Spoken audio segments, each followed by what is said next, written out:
छठ पर्व के शुभ अवसर पर हम सभी तमाम जिलावासियों को हार्दिक हार्दिक बधाई देता हूँ और सभी माताएँ बहनों को मैं प्रणाम करता हूँ कि बहुत ही आस्था का महापर्व है छठ पूजा है।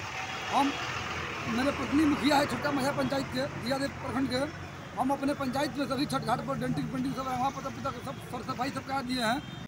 नमस्कार दोस्तों, आप देख रहे हैं आजकल भारत शहरों के भांति गांवों को स्वच्छ करने के बिहार सरकार के प्रयास के कड़ी में आज नौतन प्रखंड के मठिया पंचायत में अपशिष्ट प्रबंधन यूनिट का आज विधिवत उद्घाटन यहाँ के बिहार विधानसभा के अध्यक्ष अवध बिहारी चौधरी द्वारा किया गया।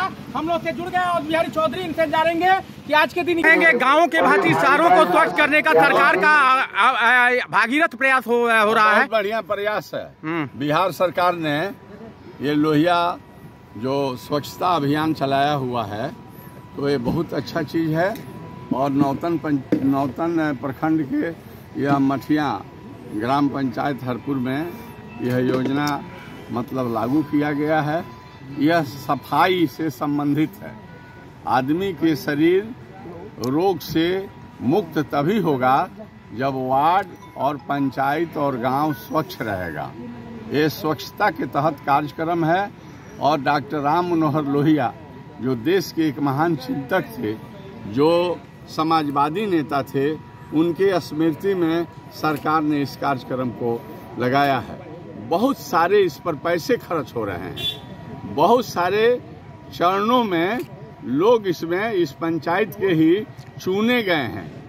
बहुत सारे साइकिल भी दिया गया है, ई साइकिल भी दिया गया है और कचरा को स्टोर करने के लिए गीला हो, कच्चा हो, प्लास्टिक हो, हर तरह के मेटल हो, वहाँ खंडा बनाया हुआ है जो हम बिल्डिंग जिसका फीता काटे हैं। इसलिए सबसे जरूरी है कि प्रशासन अपने जिम्मेवारियों को निभावे और जनप्रतिनिधि लोगों को जो काम मिला है वो सही तरीके से काम करे। अगर दोनों के काम सही होंगे तो इस योजना का उद्देश्य जो है पूरा होगा और पूरा जो है ये मठिया पंचायत स्वच्छ हो जाएगा। तो यहाँ से बीमारी नाम का कोई चीज़ नहीं रह जाएगा। सब लोग निरोग रहेंगे, स्वच्छ रहेंगे और पूरा जो है हर वार्ड साफ सुथरा रहेगा। सीवान में लगातार आपराधिक घटनाएं बन रही हैं। आपके कार्यकर्ता को सुबह सुबह गोली मार दी गई है, इस पर आपकी क्या प्रतिक्रिया होगी? लगातार कानून व्यवस्था बिगड़ती जा रही है सीवान में। कानून व्यवस्था जो है उसको दुरुस्त किया जाएगा और जो हमारे प्रशासन के लोग हैं, पुलिस प्रशासन, उसको कहा जाएगा कि अपराधियों को जैसे हो जल्द से जल्द पकड़ करके और उसके ऊपर सख्त से सख्त कार्रवाई की जाए, सलाखे में डाला जाए और उसको ऐसा व्यवस्था किया जाए कि वो जेल जाए, लेकिन उसको किसी तरह के मदद नहीं मिलना चाहिए। न्याय होना चाहिए, न्याय का पक्ष लेना चाहिए। कानून में भी व्यवस्था है कि दोषी जो है बचे नहीं और निर्दोषी फंसे नहीं। हाँ, विधायक जी, आज अपशिष्ट प्रबंधन यूनिट का उद्घाटन आपके द्वारा किया गया, क्या कहेंगे आज के दिन? आज मठिया पंचायत के लिए बहुत खुशी का दिन है और अपशिष्ट प्रबंधन यूनिट जो यहाँ पर खोला गया है, तो पहले तो नौतन प्रखंड में 2 ही पंचायत था, खलवा पंचायत और मठिया। तो खलवा में पिछले दिनों हो गया कार्य प्रारंभ है और मैं वहाँ देख रहा हूँ कि साफ सफाई का काम अच्छा चल रहा है और यहाँ आज शुरुआत हुआ है। आज इसका उद्घाटन समारोह है, इसमें बहुत सारे अतिथि लोग पहुँचे हुए हैं। हमारी बिहार सरकार की एक बहुत ही ज़रूरी योजना है, महत्वाकांक्षी योजना है, जिसके ज़रिए बिहार सरकार ये कोशिश कर रही है कि जैसे पहले शहरों में जो कचरा प्रबंधन के ज़रिए स्वच्छ रखने का काम चल रहा था, सफाई कर्मी लगाए गए थे, अब पूरे बिहार के एक पंचायतों में स्वच्छता अभियान चलेगा और वहाँ हर वार्ड में 2-3 करके जो है सफाई कर्मी लगेंगे और पूरा जो भी घर में जमा होता है उसको ला करके कचरे में डाला जाएगा। यहाँ से जैविक खाद का निर्माण होगा। तो ये एक उन्नत योजना है और इसी के ज़रिए स्वच्छता का मिशन जो होगा सरकार पूरा करेगी।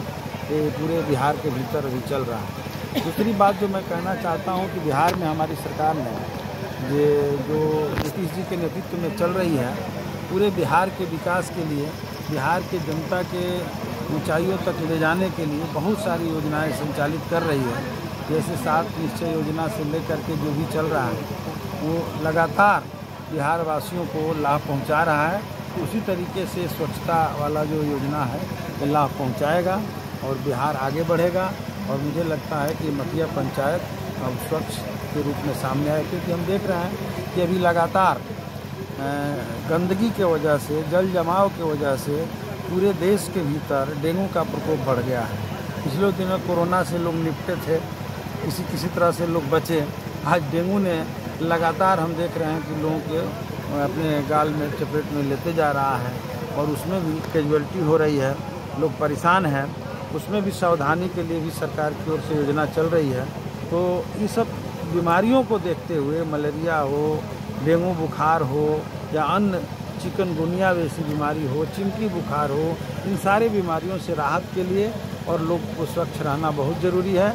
मैं तमाम लोगों को यह संदेश दूंगा कि केवल कुछ कर्मियों के द्वारा सफाई से यह काम चलने वाला नहीं है, बल्कि ज़रूरी इस बात का है कि हर आदमी सफाई अभियान खुद चलावे और खुद साफ़ सुथरा रहने की कोशिश करे, अपने अगल बगल साफ़ सुथरा रखें, जल जमाव न होने दें और सरकार की ओर से जो भी अभियान चल रहा है उसमें सहयोग करें। लोहिया स्वच्छ बिहार अभियान फेज प्रथम में जो मुख्यमंत्री 7 निश्चय योजना की योजनाएं थी, तमाम योजनाएं अनियमितता की भेंट चढ़ी, तमाम योजनाएं असफल साबित हुई।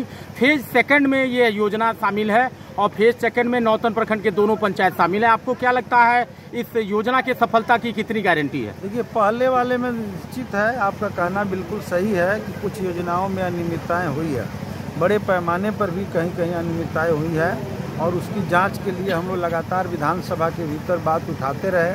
सरकार को भी यह स्वीकार करना पड़ा था जब हम लोग विपक्ष में थे, तो हम लोग उस समय भी हल्ला हंगामा करते रहे हैं। अब तो चूँकि सरकार नई अभी हाल ही में बनी हुई है और लगभग 2 महीना सरकार के बने हुआ, तो हम लोगों का प्रयास होगा कि आगामी दिनों में जो योजनाएं चल रही है वो बिल्कुल ठीक से चले, क्योंकि पहली वाली योजना में भाजपा सीधे तौर पे शामिल थी और भाजपा की वजह से भी बहुत सारी गड़बड़ियां हो रही थी। इस बार हम लोगों ने बिहार से भाजपा को सत्ता से बेदखल किया है। अगला प्लानिंग है कि देश से बेदखल कर दें, तो इस योजना में हम लोग लगे हैं और इसके लिए पूरे देश भर में एक बड़ा गठबंधन का निर्माण हो रहा है। मुझे विश्वास है कि 24 आते आते देश के अंदर एक नया गठबंधन स्वरूप ले लेगा और उस चुनाव में भारतीय जनता पार्टी जैसी पार्टी जिसके पास जनता का विकास का कोई मिशन नहीं है, रोजगार का सवाल नहीं है, महंगाई रोकने का कोई मुद्दा नहीं है, जिसके पास फूट डालो और राज करो के मिशन है, और इसीलिए सरकार सिर्फ इसी काम में वो लगी हुई थी। अब जो है एक नई सरकार आई है, नई दिशा में बिहार बढ़ेगा। महागठबंधन की सरकार बनने के बाद लगातार आपराधिक घटनाएं बन रही हैं। आज सुबह अवध बिहारी चौधरी जो उद्घाटन करता थे, अवध बिहारी चौधरी विधानसभा अध्यक्ष के एक खास व्यक्ति को 4 गोलियां मारी गई हैं। गुटनी थाना क्षेत्र की घटना है। लगातार आपराधिक घटनाएं बढ़ रही हैं, तो इस आपराधिक घटनाओं पर अंकुश कब लगेंगे विधायक जी? आपराधिक घटनाएं नई सरकार बनने के बाद बढ़ रही है, ये आप लोगों की गलतफहमी है। मैं कह रहा हूँ कि लगातार बिहार में आपराधिक घटनाएं चल रही है। नई सरकार बनने के बाद इसमें बड़े पैमाने पर बैठकों के जरिए हम लोग सुधार करने की कोशिश कर रहे हैं और कुछ लोग सचेत तरीक़ा से प्रयास कर रहे हैं, वो अलग बात है।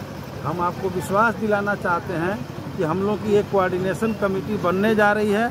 हम सभी दल के लोग बैठ करके इस पर गंभीरता से विचार कर रहे हैं। नीतीश जी भी, क्योंकि देखिए अपराध बढ़ने का सबसे बड़ा जो कारण है वो है बेरोजगारी, और बिहार के भीतर और पूरे देश के भीतर बड़े पैमाने पर बेरोजगारी है।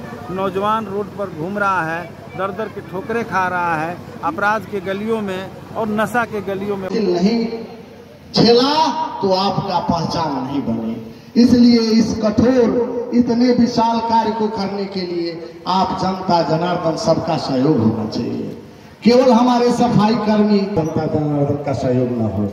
मैं मंच पर श्रीकांत जी को आमंत्रित करना चाहता हूं। आए की बजा देंगे। अब खाली रहने वाले लोग नहीं, कुछ करने वाले हैं, इसलिए ताली बजाते रहेंगे। आपके युवाओं के तमाम लोग गए थे, इन लोगों ने आग्रह किया था, संजय वगैरह सब लोग थे, तो मैंने इसको स्वीकृति दी।